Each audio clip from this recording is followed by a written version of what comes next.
Hello everybody. Believe it or not, but 15 years ago, my dream car was one of these, an Alfa Romeo 159. And a decade and a half later, I still find myself headed towards the classifieds, seeing if there's one out there that maybe I could finally pull the trigger on.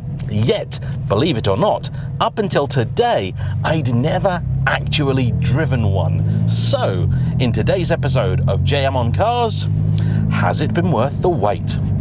Let's find out.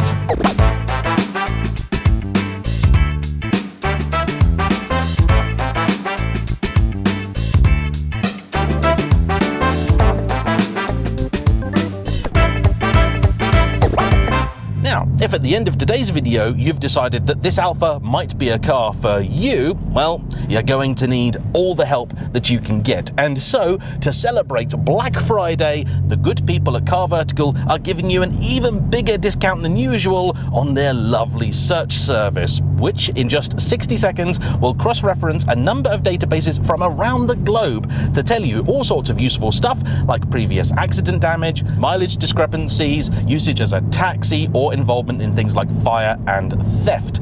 All you need is a registration number or a VIN, and you'll get this week 30% off provided you use their code BF. So then, the Alfa 159, what's it about and what's it like? Let's skip to the fun bit, shall we?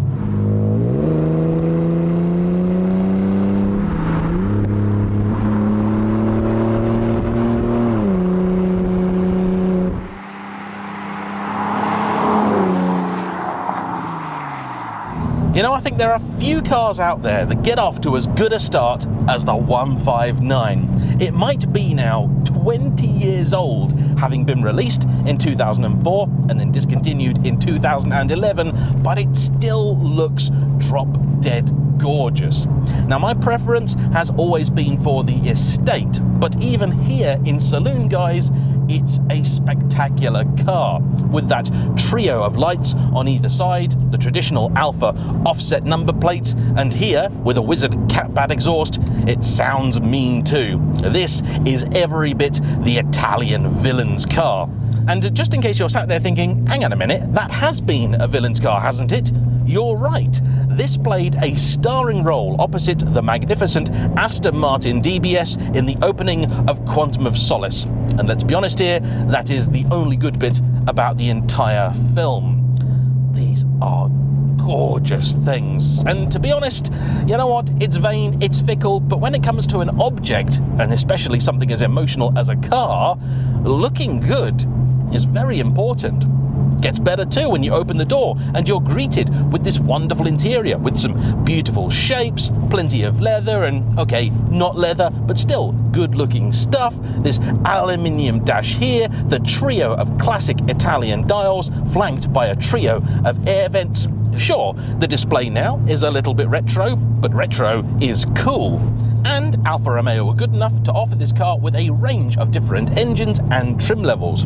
Now, exactly what you got varied on where in the world you were, but here in Britain there were 3 of the latter, and this is the top of the tree, the TI for Touring International.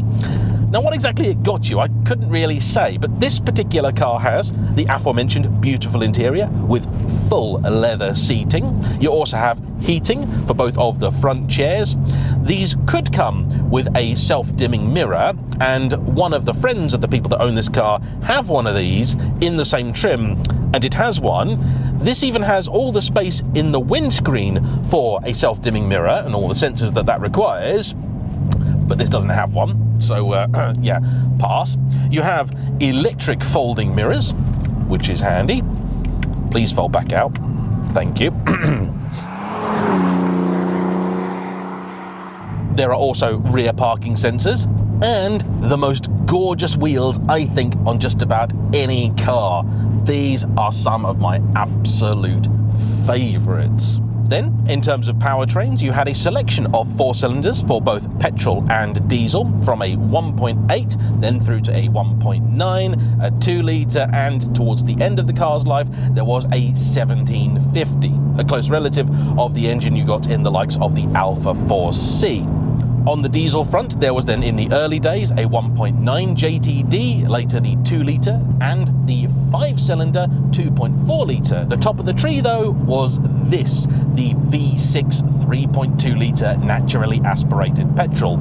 It makes 260 horsepower and 237 pounds-feet of torque. That's just over 320 Newton meters. There was a choice of different gearboxes, including for the entry-level model, which I'm not even sure we got here, a 5-speed manual, but for the rest of the range, the default was a 6-speed manual. And then for automatics, again, on certain items, but I don't think I've ever seen one here, the seller speed, effectively their equivalent to the automatic manual gearbox you would have got in, say, a Ferrari of the day, which they called F1, and a system that actually shared a lot of the electronics, or far more common, this, the Q-Tronic branded 6-speed automatic. Now, it's not a ZF 6-speed, but apparently internally it is a very close relative.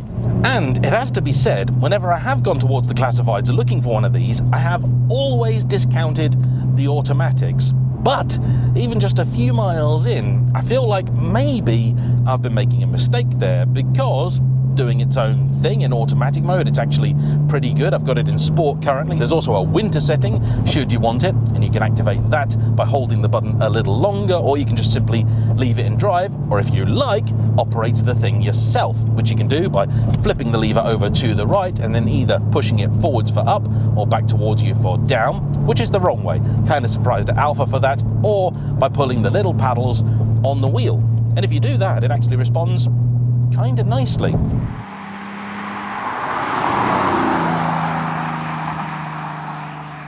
It's not a particularly large car, roughly equivalent in size to a 3 Series of the day. The boot is pretty generous, but unfortunately, rear seating is a little bit compromised. Nowhere near as compromised as the Brera, the coupe spun off the very same platform, in which you'd really struggle to get anybody in the back. Now, as it happens, I did once own a Brera, and the reason I bought that rather than a 159 is because that Brera was cheaper than any 159 I could find with the 3.2 in. The Brera, it's fairly common, but the 159, it's relatively rare, and today there are just 3 cars for sale with this engine. And when you do tend to see it, it is typically paired with the Q4 all-wheel drive system, which I don't mind, because it's a lovely Torsen setup that can deliver near 70% of its power to the rear, but they are then also often paired with this gearbox that up until now I'd been discounting. But I might have to revise that.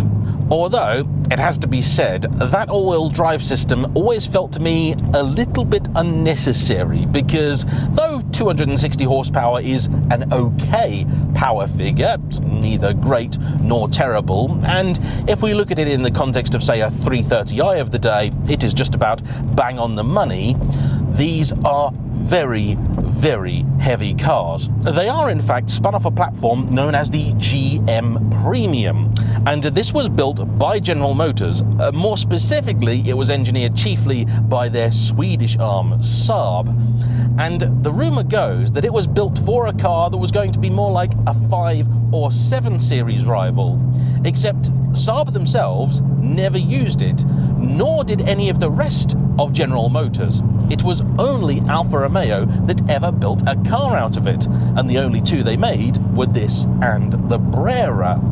And in some ways it's a very good platform, nice suspension, double wishbone at the front, multi-link at the rear, and it's very, very rigid. But, and this is a big but, it's heavy, really heavy. This, the 3.2 with the Q4 system, weighs in at something like 1.8 tons. That's seriously heavy. To put it into some context for you, that is about the same as my Mercedes-Benz S500, a luxury car with a V8 of roughly the same era, technically a little bit earlier. It is near enough the same weight as my Jaguar XJ. This is a heavy, heavy car. And of course, that does come with a number of penalties, chiefly in terms of fuel economy. Around town, this will do somewhere in the teens. On a run, it might just about scrape 30. Yet, my memory of my old Brera tells me that in spite of all of that, when you did get to a fun bit of road, the car really did step up to the plate. So, is that still true? Let's find out.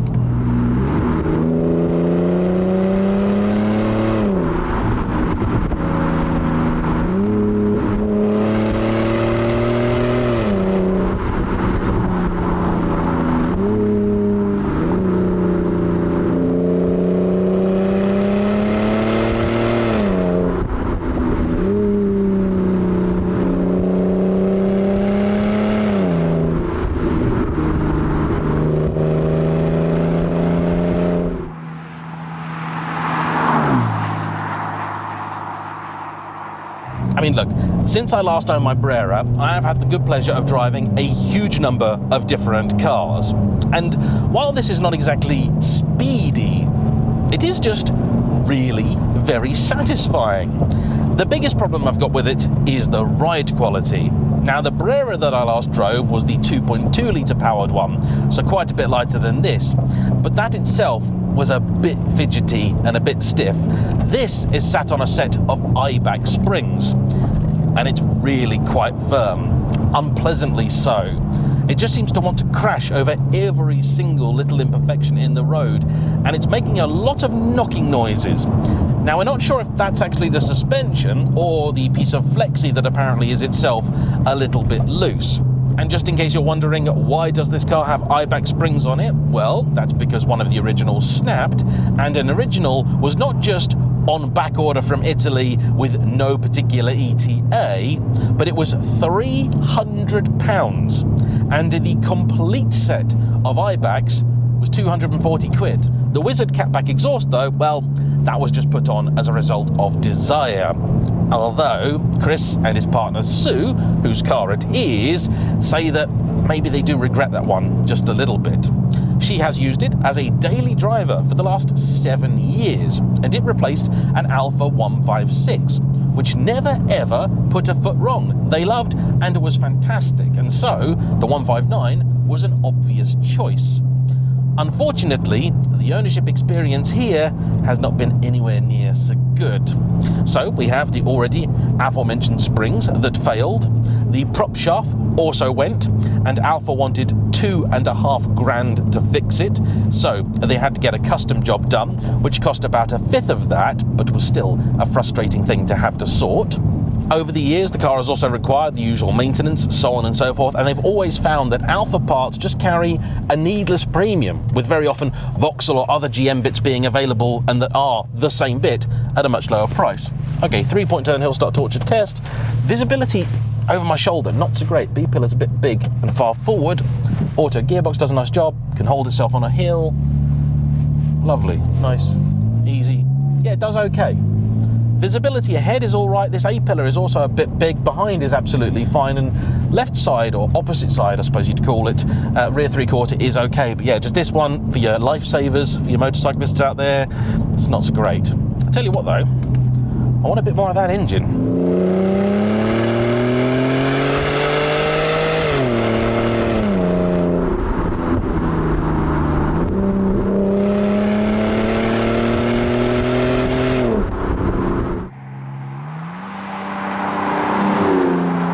And on the subject of engine, I always did feel a little bit sorry for the 159 and Brera, because you see, where the 156, the GT and all of its other predecessors got the option of the magnificent Busso, this instead had to do with a new to Alfa General Motors unit, to which they strapped Alfa specific heads. But it didn't really make any more power than the old Busso. It was now attached to cars that were a lot heavier, and it just doesn't have the character of that engine. The red line's about 6,500 RPM, and there is a bit of a reward for taking it all the way there.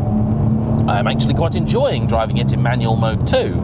I didn't realise the car was an automatic until they turned up this morning, and I did think, oh no, that's going to ruin things. But then I realised I've driven the manual a few times, it's a decent box. I've never experienced the auto, and I'm really glad now that I have. I do apologise to you though if the volume level on this video is a little bit all over the place, because on the way here the thing apparently developed something of a drone, and at certain speeds it's pretty bad, and I know my microphone will not be enjoying it. I'll do my best in the edit, but I cannot work miracles. Sorry. Nor, it would seem, could Alfa Romeo, and they did sell quite a few of these, nearly 250,000 in its production run. But it was constantly plagued by various different issues, not just the ones I've already mentioned, but also your classic Italian electrical gremlins and the big problem of the 159, corrosion, chiefly in terms of the front subframe, an issue shared, funnily enough, with Maserati, and this underneath is virtually all steel. In 2008, which is the year that this was made, they did improve things a little bit, introduce a few more aluminium components and get the weight down a bit. But I think they dropped it by a claimed 45 kilos, and they're Italian kilos, which are always in their favour. But even so, it was still always a bit too big for itself. For it to then have corrosion issues was just unforgivable. There are stories out there, which may or may not be apocryphal, of people coming out to their 159 Umbrella in the morning and finding the engine on the floor because it had simply rusted through. That's quite scary. If you're going to buy one of these, do your CarVertical, but please, please get under it and just look at it, because that's a big issue and that is a deal breaker. However, tended to and looked after, that's not a problem. Today, instead, what's more of an issue is the fact that Alfa Romeo just aren't very good at supporting their older cars. Parts can be an issue to get, and when you can find them, they're very, very expensive. In my Brera, for example, the oil temperature gauge simply didn't work, and to replace that was going to cost over £300.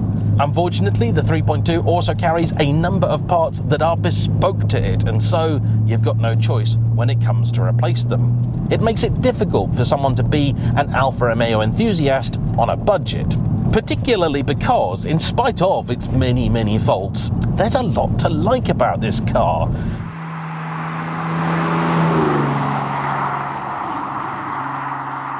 Dynamic summary then, throttle response, very good. Engine performance, adequate. Worth revving it out for sure. Gearbox, better than expected. The upshifts, they're decent enough. The downshifts can involve a little bit of a jerk, but they're okay. And I suppose some might consider that a sporty thing. The steering then, nice response off centre. The rack has a reasonable weighting to it, a little heavier than you might expect. Heavier for sure than my memory tells me an E46 M3's is. It's also got, I think, a little bit more feel and feedback through it. Today, conditions are a little bit mixed. It is roughly dry, though sadly the guys got caught in rain on the way up, as you can probably tell from the exterior shots. However, with the all-wheel drive system, traction is not a problem at all. And truthfully, the biggest problem that I've got in the Benz is the fact that this suspension just feels so harsh. I am worried the thing's getting a little bit upset. But that being said, the whole thing talks to you fairly nicely. It's quite an interactive thing. I really do enjoy driving it. You don't have to drive it that hard to get a lot back from it either, and I think with a slightly different exhaust setup, you'd probably enjoy it quite a bit more. I know when ProDrive made their version of the Brera, the first thing that they got rid of was the all-wheel drive system because they deemed it simply unnecessary. For me though, and it could be a complete placebo, and probably is, I always liked the idea of the all-wheel drive system, chiefly because it can send so much power to the back. And so, as a young BMW-obsessed lad, it was my way of justifying the idea of one of these as opposed to a Beamer. Even in first gear, no problem whatsoever. Although, it does seem to want to change up and down for you when you get to either the top or the bottom of the rev range. And that's a disappointment, particularly because it seems to change up a lot earlier than it looks like is necessary. Unfortunately, despite the stiff suspension, mid-corner adjustability is not that great. You get into a bend, and if you're trying to make small corrections, it doesn't really listen to you. But again, if I view this more as a 330 alternative as opposed to M3, it's fine. Absolutely fine. And the brakes, well, they work. Pedal feel is good, And the pedals themselves look good too, the Italian way.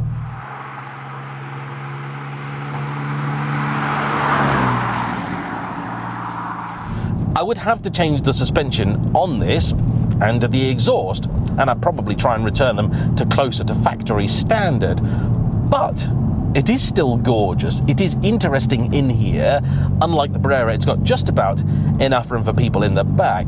And one of the reasons I didn't buy this first time around, the 159 Estate, what they call the Sport Wagon, isn't actually particularly spacious as estates go. But today, that's less of a problem for me than it was back 15 years ago when I was still working in film and I carried a lot of kit all over the place. The other issue that I had back then, and what really stopped me from buying a 159 in the first place, is that by the time I got to the point where I could afford one, and they were about £10,000 to £15,000, well, that was the same amount of money that could get me into an E46 BMW M3. And though, yes, today my opinion on the M3 is very well known, I was a big, and still am, BMW fan. The E46 M3 is a legend, and it's got a lot more power than one of these, feels like it's got a lot more power, is a lot lighter, is a lot more agile, etc, etc, etc, and it's built by BMW. So the fact that I could get all of that for about £5,000 less than an Alfa, well, I mean, it was inevitable. I had to get the BMW. And in the years since, the Alfa's often fallen into that sort of odd, weird space where it feels a little bit cumbersome, a little bit expensive to run for a kind of daily, but they're maybe not anywhere near special enough to have as a second car. And now I'm in that luxurious position where I can have multiple cars, and some of them for no particular reason at all beyond the fact that I just want one. These have become a lot more tempting once again. And good news, everyone, unlike the BMW M3, these have continued to depreciate.